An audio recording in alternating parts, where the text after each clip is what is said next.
அனைவருக்கும் வணக்கம் நண்பர்களே. இன்னைக்கு நம்ம உற்சாக நியூஸ் சேனலில் நமக்கு வரக்கூடிய விஷயங்கள் நல்லதா இல்லை கெட்டதா, எந்தெந்த விஷயங்களில் ஜாக்கிரதையாக நடந்துக்கணும்னு நமக்கு நம்மோடைய இருக்கக்கூடிய காகம் மற்றும் பள்ளி நமக்கு காட்டக்கூடிய எச்சரிக்கைகள் சகுனம் என்னன்னு தெரியணுமாங்க. இந்த வீடியோ உங்களுக்கு பயனுள்ளதாக இருக்கும். அதனால் கடைசி வரைக்குமே ஸ்கிப் பண்ணாமல் பாருங்கள். இது போன்ற சுவாரஸ்யமான பதிவுகளுக்கு மறக்காமல் உற்சாக நியூஸ் சேனலை சப்ஸ்கிரைப் பண்ணிக்கோங்க. லைக் பண்ணுங்கள், ஷேர் பண்ணுங்கள், கமெண்ட் பண்ணுங்கள். உங்களுக்கு பார்த்தீங்கன்னா ஜோதிட ரீதியான சந்தேகம் இருக்குதா? ஜோதிடத்தில் ஒரு தெளிவான பதிவையும் பரிகாரத்தையும் பெற்றுக்கொள்ள வீடியோவில் டிஸ்கிரிப்ஷனில் கொடுத்துருக்க நம்பருக்கு மறக்காமல் கால் பண்ணி தெரிஞ்சுக்கோங்க. வாங்க வீடியோக்குள்ளே போகலாம். நாம் ஒரு நல்ல காரியத்துக்காக போயிட்டுருப்போங்க. அப்போ காகத்தை பார்த்து ஒரு விதமான பயமும் பதட்டமும் ஏற்படலாம். காகம் நம்ம தலையில் தட்டும். அப்போது பார்த்திங்கன்னா மனதுக்கு ஒரு நெருடலாக இருக்குதுல்ல, அதே போல் சிறருது தலைமையில் காகம் பறந்து எச்சிடுது. இப்படிப்பட்ட விஷயங்கள் நல்லதாக இருக்குமா, இல்லை ஏதாவது ஆபத்து வருமோன்னு நாம் போகும் காரியம் தடையாகுமான்னு யோசிப்பீங்க. சனங்கள் சொல்லக்கூடிய பலன்கள் என்னென்ன இந்த வீடியோவில் தொடர்ந்து பார்க்க போகிறோம். நம்முடைய முன்னோர்கள் எந்த ஒரு நற்காரியத்தையும் பார்த்திங்கன்னா சகுனம் பார்த்து செய்வதை வழக்கமாக வச்சுருக்காங்கல்ல. நாட்டில் இன்றைக்கும் பார்த்திங்கன்னா பல காரியங்களுக்கு சகுனம் பார்த்து தான் செய்கிறாங்க. பூனை குறுக்கே போனாலும் சகுனம் தடின்னு நினைக்கிறவங்களும் இருக்கிறாங்கல்ல. அதே போல் பள்ளி சாஸ்திரமும் பஞ்சபட்சி சாஸ்திரமும் படித்து அதன்படியே பல காரியங்களை முடிவு எடுக்கிறாங்க. கிளி ஜோதிடம் பார்த்து எதிர்காலத்தை தெரிந்து கொள்வங்களும் இன்றைக்குமே பலர் இருக்கிறீங்க. பயணம் செய்யும்போது நிறைகுடம் கொண்டு வரக்கூடிய பெண் எதிரே வந்துச்சுன்னா நல்லது நடக்கணும்னு நம்புறீங்க. துணி துவைப்பவங்க அழுக்கு துணி சேகரித்து கொண்டு எதிரே வந்தாலும் நாம் போகக்கூடிய காரியம் ஜெயமாகணும்னு நம்புறீங்க. இதே போல தாங்க நம்மோடு இருக்கக்கூடிய காகம் காட்டும் எச்சரிக்கைகள் என்னென்னு இந்த வீடியோவில் தொடர்ந்து நாம் பார்க்குறோம். வராஹி மிஹ்ரால பிரிஹாத் சஸ்தாவில் காக்கை பற்றி பல குறிப்புகளை 1500 ஆண்டுகளுக்கு முன்னாடியே காக்கை பற்றி நூற்றுக்கணக்கில் பார்த்தீங்கன்னா சமஸ்கிருத ஸ்லோகத்தில் எழுதி வச்சுருக்காங்களா. இதில் பார்த்தீங்கன்னா விவசாயின்னு, மரங்களுக்கு வரக்கூடிய நோயின்னு, நிலத்தடி நீர் கண்டுபிடிப்பு, கோவில் கட்டுவது, விக்கிரகம் வைப்பதுன்னு, சகுன சாத்திரன்னு பல விஷயங்களை எழுதி வைத்திருக்காங்க. ஒரு மரத்தில் பார்த்தீங்கன்னா காக்கையினோட கூடு எந்த கிளையில் இருக்குதோ அதற்கும் மலைக்கும் உள்ள தொடர்பு பற்றியும் எழுதியிருக்காங்க. வைகாசி மாதத்தில் பார்த்தீங்கன்னா ஒரு நல்ல மரத்தில் காகம் கூடு கட்டுனுச்சுன்னா தானிய விளைச்சல் அமோகமாக இருக்குமாங்க. ஒரு பட்டு போடும் மரத்தில் கூடு கட்டுனுச்சுன்னா பஞ்ச அழிவு ஏற்படுமாங்க. மரத்தினுடைய கிழக்கு புற கிளையில் கூடு கட்டுனுச்சுன்னா இலையுதிர் காலத்தில் மழை பெய்யுமாங்க. மேற்கு கிளையில் கூடு கட்டுனுச்சுன்னா மழை காலத்தில் மட்டும்தாங்க மழை பெய்யுமா. தெற்கு மற்றும் வடக்கு கிழக்கு கிளைகளில் கூடு கட்டுனுச்சுன்னா மழை காலத்துக்கும் காற்றாடி காலத்துக்கும் இடையிலே மழை பெய்யணும்னு சொல்லுவாங்க.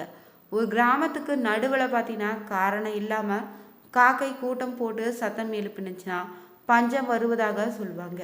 ஊரை சுற்றி சுற்றி வந்துச்சுன்னா எதிரிகள் முற்றுகை இடுவார்னு சொல்லப்படுது. பல குழுக்களாக பிரிந்து சத்தம் எழுப்பினுச்சுன்னா அழிவு ஏற்பட போகுதுன்னு சொல்லுவாங்க. அதே போல் காகம் கொண்டு வர பொருளை குறித்து பல சகுனங்கள் இருக்குதுங்க. தகை நகை கூட வருமாங்க. காகம் மஞ்சள் நிற பொருளை உங்களிடம் இருந்து கொண்டு சென்றுச்சுன்னா அது இழப்போம். மஞ்சள் நிற பொருட்களை கொண்டு வந்துச்சுன்னா தங்கம் போன்ற பொருட்களை உங்களுக்கு லாபம் ஏற்படுமாங்க. ஒருவருடைய கூடை, செருப்பு, வண்டின்னு கருவிகளை காக்கை தாக்கினுச்சுன்னா அவருக்கு ஏதோது ஆபத்து வரப்போகுவதை முன்னாடியே எச்சரிக்கையாக எடுத்துக்கணும். காகம் மண்ணையோ தானியத்தையோ பூக்களை கொத்தி நம் மீது போட்டுச்சுன்னா தனலாபமும் பதவி பட்டங்கள் கிடைக்க வாய்ப்பு இருக்குதுங்க. அதுவே கூடை, வண்டின்னு சட்டையில் எச்சம் போட்டுச்சுன்னா செல்வமோ உணவு கிடைக்கணும் சொல்லப்படுது. கலையங்களில் விலை உயர்ந்த பொருட்களை தூக்கி சென்றுச்சுன்னா அந்த வகையிலான பொருள் இழப்பு உங்களுக்கு ஏற்படுங்க.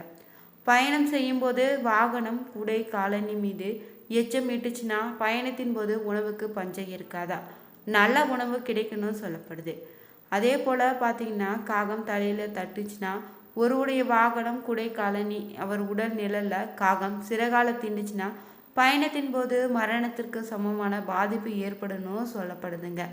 அந்த நேரம் நீங்கள் பூஜை செய்வது போன்ற காகம் பூக்களை போல தூவிச்சுன்னா அந்த பயணத்தில் பலவிதமான தன லாபம் உங்களுக்கு ஏற்படுங்க. பயணம் செல்லும்போது காகம் எந்த பொருளை தன் அழகால கொண்டு வருதோ அந்த பொருளின் வகையிலான லாபம் பயணத்தில் உங்களுக்கு கிடைக்குங்க. சிவப்பு நிற பொருட்கள் தங்க வகையிலான லாபத்தை குறிக்குது. வெண்ணிற பொருள் வெள்ளி லாபத்தை குறிக்குதுங்க. பஞ்சு போன்றவை வஸ்திர லாபத்தையும் குறிக்குதுங்க. இது வரைக்குமே நம்ம காகம் காட்டும் சகுனத்தையும் எச்சரிக்கையும் தெரிஞ்சுக்கொண்டோம். இனி இந்த வீடியோவில் பள்ளி, நம்ம வீட்டில் இருக்கக்கூடிய பள்ளி நமக்கு காட்டக்கூடிய சாதகமான விஷயங்கள் என்ன, எந்தெந்த விஷயங்கள்ல நாம் எச்சரிக்கையாக இருக்கணும் என்பதை இந்த வீடியோவில் தொடர்ந்து பார்க்க போகிறோம். ஸ்கிப் பண்ணாமல் தொடர்ந்து வாங்க. நம்மளுடைய எல்லோருடைய வீட்டிலும் பார்த்தீங்கன்னா இருக்கக்கூடிய தாங்க பள்ளி. பள்ளி கத்துவதோ உடலில் 10 இடங்களில் பள்ளி விழுந்துச்சுன்னா என்னென்ன பலன்கள் என்பதை இந்த வீடியோவில் தொடர்ந்து பார்க்க போகிறோம். தலைமையில் பள்ளி விழுந்துச்சுன்னா பார்த்தீங்கன்னா அவருக்கு வர இருக்கக்கூடிய கெட்ட சகுனத்தை குறிக்குதுங்க. அவருடைய கெட்ட நேரத்தை சமாளிக்க பள்ளி சொல்லக்கூடிய எச்சரிக்கையாக நீங்கள் எடுத்துக்கலாம். தலையில் பள்ளி விழுந்துச்சுன்னா மற்றவர்களுடைய கடு எதிர்ப்புன்னு மன நிம்மதி இழத்தல் நடக்கக்கூடும். தலையில் பள்ளி விழுந்துச்சுன்னா அவர்களுடைய உறவினரோ தெரிந்தவரோ மரணம் ஏற்படலாங்க. இதனால் மன நிம்மதியை இழப்பீங்க. இது போன்ற கெட்ட சகுனத்தை உங்களுக்கு உணர்த்துதுங்க. நெற்றின் மீது பள்ளி விழுவது பார்த்தீங்கன்னா நல்ல சகுனமாக பார்க்குறாங்க. நெற்றியில் இடது பகுதியில் விழுந்துச்சுன்னா கீர்த்தி கிட்டணும், வலது நெற்றியில் விழுந்துச்சுன்னா லட்சுமி கடாச்சம் ஏற்படணும் சொல்லப்படுது. தலைமுடியில் பள்ளி விழுந்துச்சுன்னா பார்த்தீங்கன்னா ஏதேனும் ஒரு வகையில் நன்மை நிகழும்னு சொல்லப்படுது. பள்ளி விழும் பலன்கள் முகமத்தில் விழுந்துச்சுன்னா அவர்கள் வீட்டிற்கு உறவினர் வருகை இருக்குன்னு அர்த்தங்க. புருவத்தில் பள்ளி விழுந்துச்சுன்னா ராஜ பதவி எனக்கூடிய உயர் பதிவில் உங்களிடமிருந்து உதவி கிடைக்க போகுது.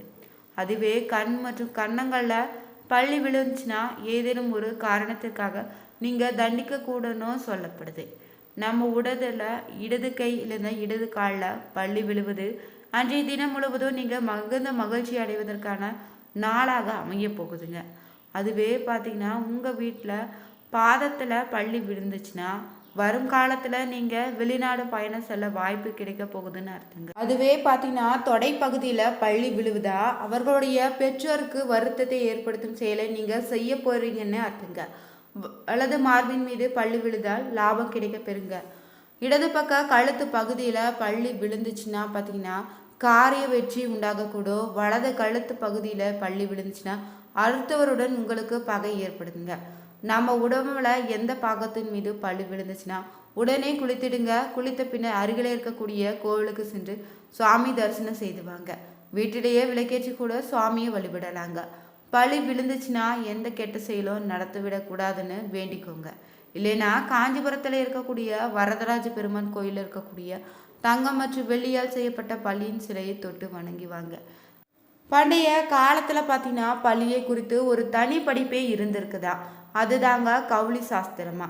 பள்ளிக்கு சில சக்திகள் இருப்பதாலே காஞ்சிபுர வரதராஜ சுவாமி கோவிலில் கர்ப்ப கிரகத்தில் பார்த்தீங்கன்னா மேல் கூரையில் தங்கம் மற்றும் வெள்ளியால் செய்த பள்ளி உருவங்கள் இடம்பெற்றிருக்குது.